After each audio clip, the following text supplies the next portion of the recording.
Yung makikita dito sa Tulangdit is lighthouse, white sand o sandbar na mas lalong makikita ito pag low tide.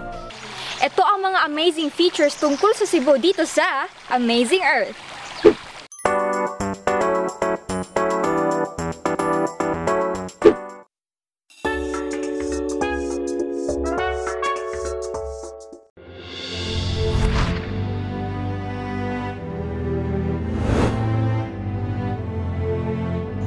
Ganito kaganda ang view dito sa sumisikat na camping site area sa Tanay kung saan nag-overnight ang mga turista.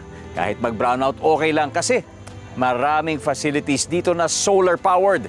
Meron pa, ang the best dito, napakalapit lang nito sa Metro Manila. Isa lang ito sa libu-libong tourist spots ng bansa natin. Kaya naman, hindi na ako nagtaka sa triple win ng Pilipinas sa 2022 World Travel Awards. Opo, 3 beses tayong nag-number 1, kaya congrats sa atin. At para syempre, may resibo na deserve talaga natin yung award na yan. Pasyal tayo sa Camotes Island sa Cebu.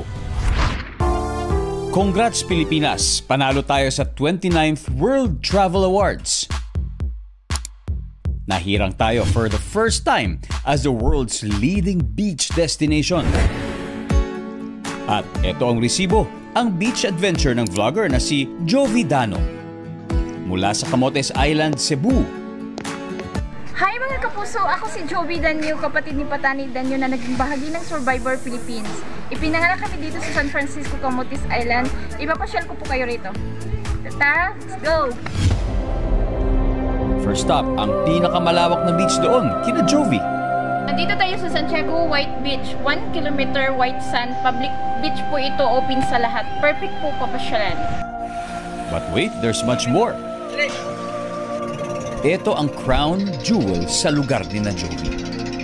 Guys, nandito tayo sa Tulangdit. Ito yung Boracay version namin dito sa isla. 5 minutes away from main island Tulang, Dako. Dako ibig sabihin malaki. Tiyot ibig sabihin maliit. Yung makikita dito sa Tulangdit is lighthouse, white sand o sandbar na mas lalong makikita ito pag low tide. Ang kuryente dito ay generator lang kaya hanggang alas 10 lang ng gabi. Buong bansa nagbubunyi sa triple win ng Pilipinas at pinatunayan ito ni Jovi sa hometown niya sa Camotes Island, Cebu. Panalo pa more sa next Travel Awards.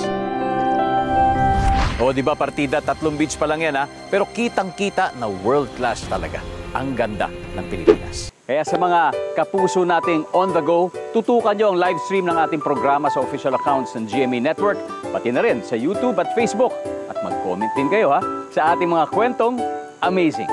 Viernes 9:35 p.m.